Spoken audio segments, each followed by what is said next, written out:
a todos, bienvenidos a nuestra transmisión.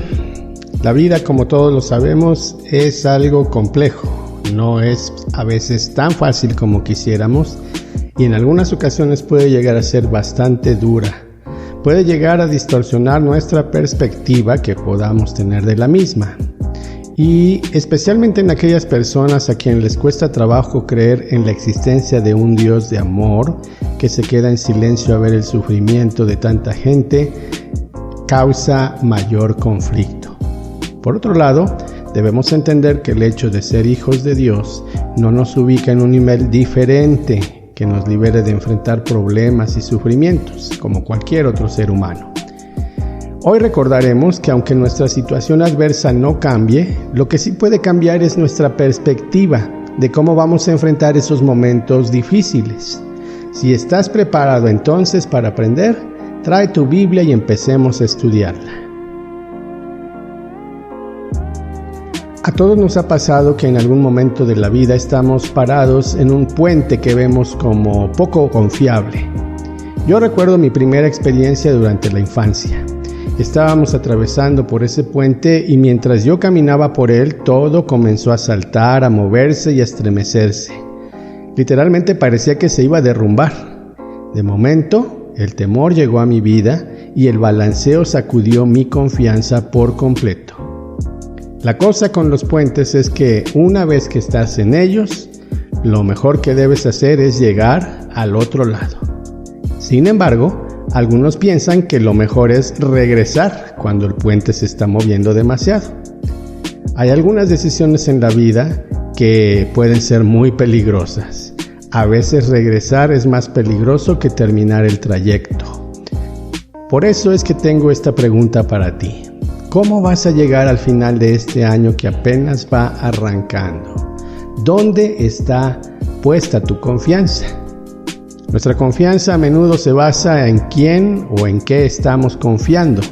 Es por eso que el libro de los Salmos, en el número 20 y verso 7, dice: algunos confían en sus carros de guerra, otros confían en sus caballos, pero nosotros solo confiamos en nuestro Dios. El gozo en la vida se encuentra en Dios, no en las circunstancias que pasamos. No es lo que tenemos, no es lo que vivimos, sino Dios mismo. Es por eso que debemos saber que si Dios está con nosotros, incluso en la escasez de alimentos, habrá una oportunidad para ver un milagro de provisión. Podemos comprobar que si hay enfermedades es porque Dios puede darnos sanidad. Logramos entender que nunca podremos decir que Dios suple nuestras necesidades hasta que pasamos por necesidad. Por eso damos gracias a Dios, porque también sabemos que si somos débiles, entonces Él es quien nos fortalece y nos ayuda a avanzar de una manera sobrenatural. En la primera carta de Pedro, capítulo 1 y verso 6, el apóstol está llamando a su audiencia de esta manera: alégrense de verdad. Les espera una alegría inmensa, aunque tengan que soportar muchas pruebas por un breve lapso de tiempo. Alégrense en medio de las pruebas. Cuando Pedro les está diciendo a sus oyentes alégrense, no está sugiriendo que deban saltar de alegría por los problemas que hay en la vida, por las dificultades, la persecución, la adversidad, la tristeza o el dolor.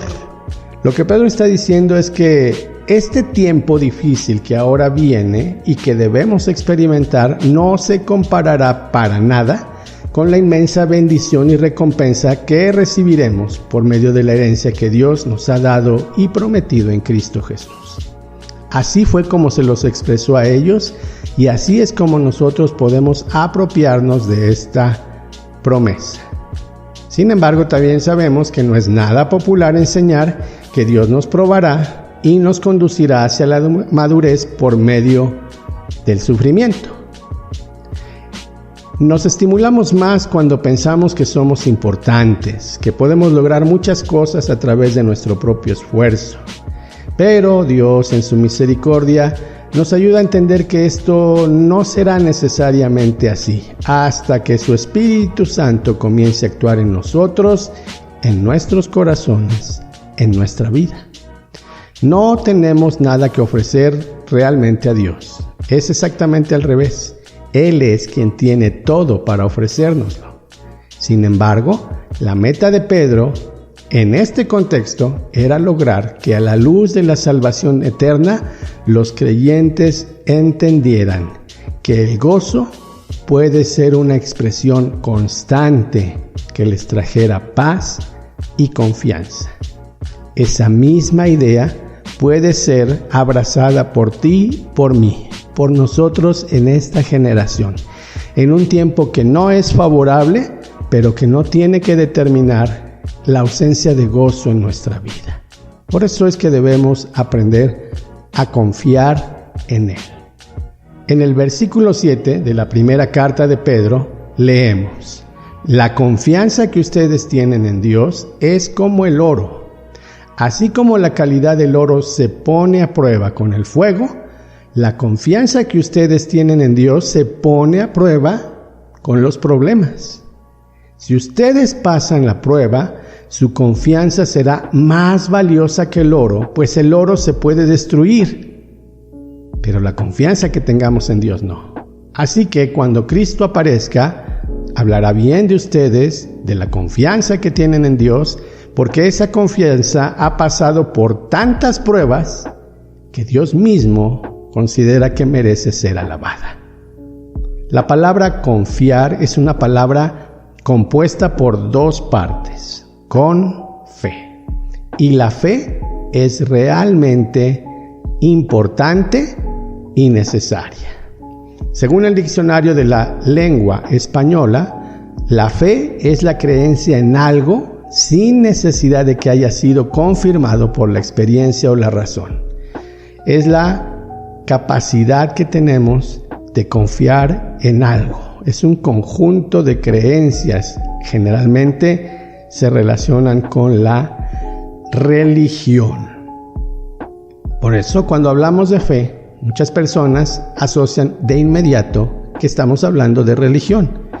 Muchas personas que son escépticas, es decir, dudan o no creen en ciertas ideas o doctrinas, consideran innecesaria la fe.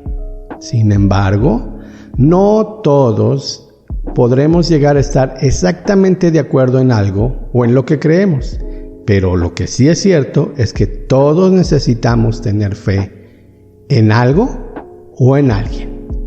Hay un elemento distintivo en la fe a la luz de la palabra de Dios: creer y confiar. Creer es sinónimo de tener certeza, estar seguro. Convicción quiere decir tener los elementos que te permiten sostener tus argumentos. Y esperanza es lo que nos ayuda a mantener el ánimo. Es así como en Hebreos 11:1 se define la fe. Es pues la fe, la certeza de lo que se espera, la convicción de lo que no se ve. ¿Sabes? En nuestro mundo moderno, lleno de avances tecnológicos, confiado en la ciencia y la razón, sustentado por lo material y con marcado énfasis en los logros económicos, académicos y profesionales, a muy pocas personas les interesa el tema de la fe. Para muchos, la educación académica es prioritaria, la educación física es necesaria, la educación intelectual es complementaria, pero la educación espiritual no es definida como prioritaria. Sin embargo, vuelvo a insistir, la fe es necesaria porque ayuda a mantener viva la esperanza. Estemos o no de acuerdo, la fe es la solución para muchos problemas que ni la ciencia ni la razón han podido solucionar.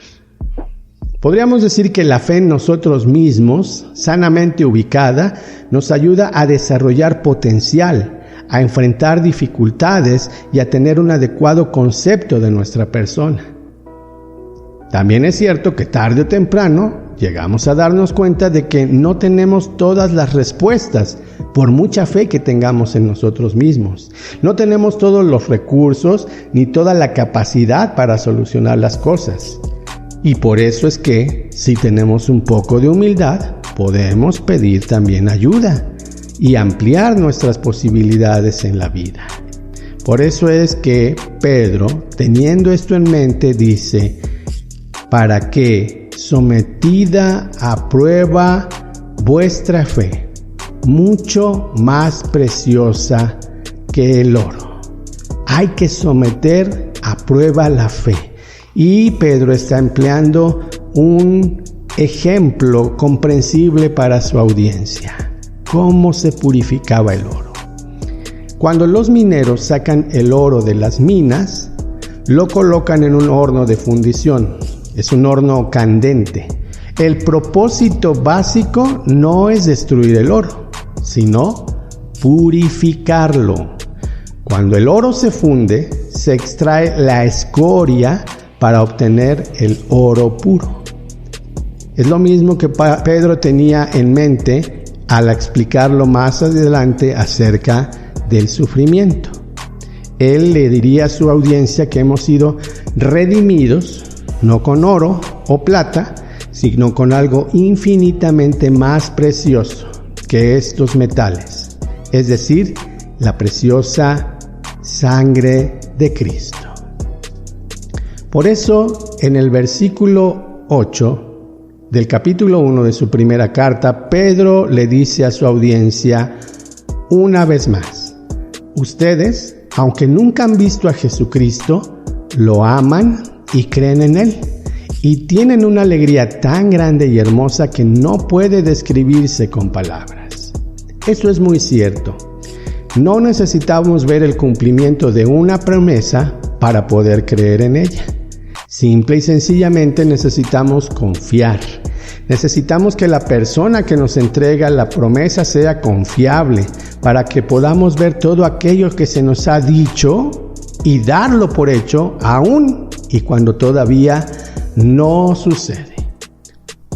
Recordemos que Pedro no siempre fue el ejemplo vivo de la fe y la confianza. De hecho, él mostró la violación más flagrante de la fe, si así lo pudiéramos decir, y traicionó la confianza del Señor. Él lo negó 3 veces y Jesús también lo confrontó a él 3 veces y le preguntó: ¿realmente me amas? Cuando Pedro escribe esta carta, seguramente en una actitud humilde reflexionó que implícitamente era mejor elogiar a sus lectores perseguidos por su relación con Cristo, a diferencia de lo que él tuvo que experimentar como una amarga experiencia para aprender a pulir su fe. A pesar de ser el líder de los apóstoles y de que vivió con Jesús durante 3 años, en el momento más crucial, antes de ser sanado y transformado, él falló en afirmar su amor y su confianza en el Maestro. Por eso es que, volviendo al tema, él hace un marcado contraste y anima a sus lectores y les dice: aunque ustedes no lo han visto, realmente conservan un verdadero amor por Jesús y una fuerte confianza en Él. La palabra que Pedro usa para describir amor en su original griego es ágape. Es ese amor de la voluntad, ese que es la forma más noble de expresar el afecto. Está escrito en un tiempo presente, lo cual se puede traducir también así: ustedes que constantemente aman al Señor y que lo hacen con un amor y una esencia especial. Por lo anterior, es evidente que el creer en Cristo también va de la mano con amarlo. Alguien lo expresó de esta manera: el alma que ama a Cristo no puede dejar de creer en Él. y el alma que cree no puede evitar amarlo. Aunque ahora los cristianos tal vez no vemos físicamente a Cristo, aún así podemos creer en Él. Fue por eso que Jesús le dijo a Tomás: «Porque me has visto, Tomás, ¿es por lo que creíste?». Déjame decirte esto: son mucho más dichosos los que no vieron y creyeron. Juan capítulo 20 y versículo 29. Cuanto más pueda la fe en Cristo y tanto más ese conocimiento posea el corazón, más fuerte se vuelve el amor de los creyentes por su Señor, y el gozo es una expresión más común y permanente. Por lo anterior, el amor y la confianza, debemos concluirlo así, son dos elementos que unen a los creyentes en una comunión viva con Jesucristo. Esta relación maravillosa es la que hizo que los lectores de Pedro se alegraran con un gozo que él define como inefable y glorioso. Inefable literalmente significa que no se puede expresar con palabras, y glorioso significa que es una forma de alabanza, la más alta adoración. De esta palabra, doxazo, al escribir glorioso, se deriva la palabra doxología. Los creyentes tienen un amor sobrenatural y un gozo trascendente por su Salvador. Para ir enfilando hacia el final de esta predicación, podemos ver en el versículo número 9 que Pedro dice: obteniendo el fin de vuestra fe, que es la salvación de vuestras almas. Nosotros, como dijimos al principio, debemos entender que la fe es útil, sirve para algo. Y aquí Pedro procede a demostrar su utilidad. El fin de nuestra fe es la salvación de nuestras almas. Y salvación se refiere a la liberación constante y actual que como creyentes obtenemos, en primer lugar, de un castigo seguro, dado que el pecado ha ejercido antes de que nazcamos en Cristo una culpa que debemos exponer y debemos ser juzgados por Dios. Una vez que nosotros podemos entender esto, podemos también saber que la salvación se refiere precisamente a la liberación de la condenación, a la liberación de la ira justa de Dios. Pero también la salvación nos salva de la ignorancia, de la angustia, de la confusión, de la desesperanza y del dominio del pecado. Por eso es que Pedro consideraba muy importante mencionar estos puntos a una audiencia que permanecía en una nueva normalidad totalmente diferente a lo que habían vivido antes. Estos hombres y mujeres fueron fortalecidos. Llegaron a concluir, como podemos concluir ahora también nosotros, que como se presente la adversidad, no importa la causa por las que las pérdidas lleguen a nuestra vida, Dios nos demostrará siempre que Él es nuestra ayuda para poder enfrentar cualquier problema o prueba confiadamente. También podemos saber que esta confianza no depende de nuestra prosperidad o el bienestar en el que vivamos. Nuestra fidelidad a Dios es el resultado de nuestra disposición de corazón. Queremos serle fieles y leales. Un principio entonces de lealtad es lo que nos une. Eso une a las personas más allá de las adversidades. Es un lazo invisible pero resistente que no es fácil mantener porque requiere paciencia, disposición y fuerza para soportar los inconvenientes. Eso es lo que Pedro quería que su audiencia entendiera, y eso es lo que nosotros podemos pedirle a Dios que nos haga entender hoy mismo. El amor y la confianza son dos elementos que unen a los creyentes en una comunión viva con Jesucristo, y esta relación maravillosa nos llena de un gozo inefable y glorioso. Te invito para que oremos y así poder terminar. Señor, gracias te damos. Te entregamos nuestra ansiedad, nuestras cargas, porque solo tú nos sustentarás y no dejarás que quedemos para siempre caídos. Tu palabra así lo dice en el Salmo 55. Aprendemos entonces a descansar en ti. Nos despojamos de todo peso que no debemos seguir llevando. Y ahora entendemos que aunque tú no cambies nuestras circunstancias, sí puedes cambiarnos a cada uno de nosotros para aprender a ver los problemas desde tu perspectiva. Y como dijera el profeta en el Antiguo Testamento, aunque las cosas no cambien, yo me llenaré de alegría a causa del Señor mi Salvador y le alabaré, aunque esta nueva normalidad no sea lo que yo esperaba. Te bendecimos y te alabamos en el nombre de Jesús. Amén. Antes de despedirnos, siempre me gusta aprovechar la oportunidad de reconocer la presencia con nosotros de aquellos que por primera vez se conectan o escuchan nuestras transmisiones. Es un gusto poder llegar hasta ti y es una gratitud que hayas dado el tiempo para escuchar este mensaje. Mi oración como pastor es que tú puedas fortalecer tu confianza en Dios.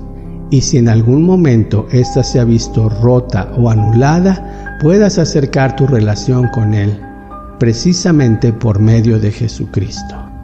No te estoy llamando a ninguna religión, más bien a restablecer una relación. Como si Dios mismo te lo pidiera, así hacemos eco de la palabra de Dios. Reconcíliate con Él. Puedes reconocer que no todo lo que has hecho ha estado tan bien y que necesitas su ayuda. Pídele perdón, pídele su ayuda y seguramente Él te la brindará. Él te ama, te conoce, te ve y te ha estado buscando. Su palabra es poderosa para darte la capacidad de confiar en medio de las circunstancias más difíciles. Entrégale tu vida a Cristo y aprende a confiar en Él para enfrentar esta nueva normalidad, fortalecido, fortalecida. Que el Señor te bendiga.